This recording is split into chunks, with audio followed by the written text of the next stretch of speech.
Përshëndetje dhe mirëseardhët. Sot do të nisim një udhëtim, një udhëtim nëpër botën e taksave këtu në Kosovë. Do ta zbërthejmë ligjin për procedurat tatimore, që realisht është si një hartë, një manual thelbësor për çdo që ka një biznes ose po mendon të hapë një.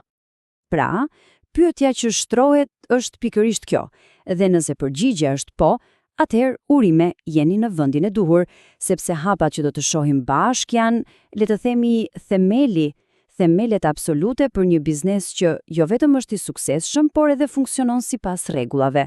Sepse, e dini si thonë, çdo lojë ka rregullat e veta apo jo. E po bota e biznesit nuk bën as pak përjashtim. Sistemi tatimor, ndonjëherë mund të na duket si një labirint i vërtet. Por në thelb, nëse e shikon me vëmendje, gjithçka bazohet në disa rregulla shumë të qarta. Dhe ti njohësh këto rregulla, kjo është fuqia e vërtetë.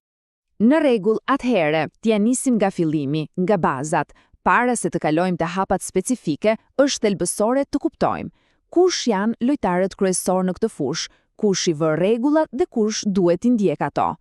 Dhe ja ku e kemi autoritetin qendror, Administrata Tatimore e Kosovës, ose siç e njohim të gjithë, ATK-ja, mendojeni si arbitrin e lojës.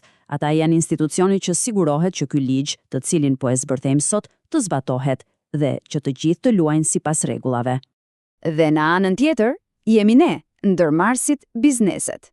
Ligji na identifikon me një emër specifik, tatim pagues. Dhe nuk ka rëndësi nëse bëhet fjalë për një biznes të vogël individual apo për një korporate gjigante.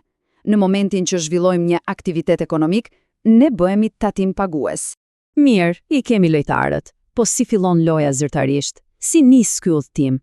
E po, përgjigjja është shumë e thjeshtë. Gjithçka nis me një hap të vetëm, regjistrimin.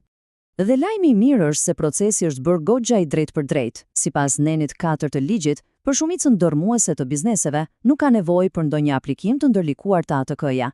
Thjesht, regjistrohesh tek Agjencia për Regjistrimin e Bizneseve, ARBK-ja pra, dhe kaq. Në atë moment, biznesi hyn zyrtarisht në sistemin tatimor, dhe ai numri unik identifikues që merr nga ARBK-ja, e po, ai shërben automatikisht edhe si numër fiskal. Praktike apo jo?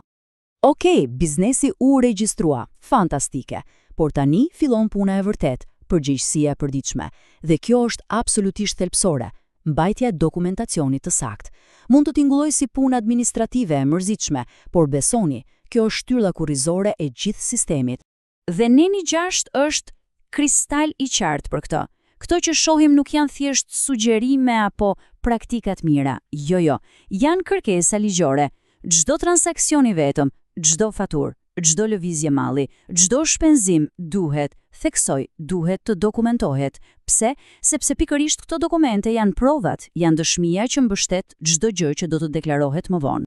Mirë po, këtu lind një pyetje shumë praktike, një pyetje që çdo pronar biznesi i ia bën vetes. Sa kohë duhen mbajtur gjithë këto letra? 1 vit, 2, 5? E po ligji nuk lëvon për amendje, ka një përgjigje shumë specifike. Ja ku e keni. 6 vjet. Përgjigjja është e prerë. Neni 6 thot se shumica e këtyre regjistrave duhet të ruhen për një minimum prej 6 vitesh, dhe kjo pasi të ketë përfunduar periudha tatimore përkatëse. Pra, kujdes me ata arkivin, ka shumë vlerë. Por, prisni pak, ka edhe një detaj tjetër të rëndësishëm këtu. Rregulli 6 viteve është, le të themi, baza. Për disa asete specifike, ato afatgjatat, si ndërtesat, makinerit e kështu me radhë, dokumentacioni duhet të mbahet edhe më gjatë. Në fakt, përgjithje gjatësinë e tyre plus edhe 1 vit. Pra, çelësi këtu është të kuptohet mirë se çfarë lloj asetesh kemi në pronësi. Në rregull, të bëjmë një përmbledhje të shkurtër. Biznesi është regjistruar, dokumentacioni po mbahet me kujdes, po tani, cili është hapi tjetër logjik? E po, tani vjen momenti kur gjithë ajo punë shpërblehet. Vjen koha për t'i përdorur ato regjistra për të bërë pikërisht atë që kërkon ligji, të deklarohen dhe të paguan takë. Dhe këtu kemi 2 rrugë kryesore, 2 anët e së njëjtës medalje. Normalisht, sistemi ynë bazohet te vetvlerësimi. Çfarë do të thotë kjo? Do të thotë që vetë tatim paguesi ka përgjegjësinë të llogarisë të deklarojë dhe të paguajë detyrimet e veta. Ky është standardi. Por, nëse kjo nuk bëhet, ose nuk bëhet siç duhet, atëherë loja ndryshon. Hyn në skenë ATK-ja, e cila bën vetvlerësimin bazuar në çfarëdo informacioni që ka në dispozicion. Deri më tani, kemi folur për rrugën ideale, për skenarin ku gjithçka shkon sipas planit. Por, le të jemi realist. Çfarë ndodh kur gjërat shkojnë keq? Çfarë ndodh nëse një biznes, për çfarëdo arsye, del nga shinat? Po, duhet ta dini që ligji ka parashikuar mekanizma mjaft të fuqishëm për këto raste. Dhe ja ku kemi hapin e parë serioz, barra tatimore. Sipas nenit 29, nëse një borxh tatimor nuk pagohet brenda 10 ditëve nga njoftimi zyrtar, atëherë automatikisht lind kjo që quhet barrë tatimore.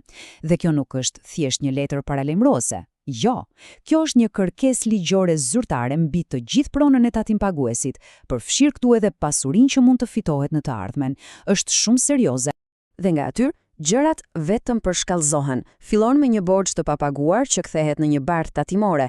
Kjo barrë i jep ATK-s përparësi ndaj kreditorëve të tjerë. Nëse borxhi ende nuk paguhet, ATK-ja mund të kalojë në hapin tjetër, sekuestrimin e pasurisë. Dhe po, kjo do të thotë se ATK-ja, sipas neni 30, mund të marrë dhe të shes pasurinë nga parat në bank deri te pronat fizike për të mbuluar atë borxh. Pra, nëse ka diçka thelbësore për të mbajtur mend, është pikërisht kjo.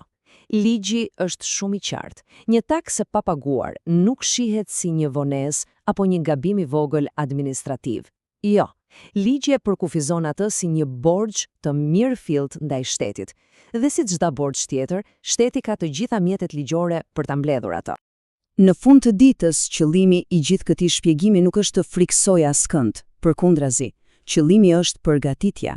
Të jesh në përputhje me ligjin është një udhëtim i vazhdueshëm, dhe duke ndjekur hapat e duhur, që nga regjistrimi, te mbajtja e kujdesshme e dokumenteve, e deri te deklarimi i saktë, jo vetëm që shmangen problemet, por ndërtohet një themel i shëndosh dhe i fortë për një biznes të suksesshëm dhe afatgjatë.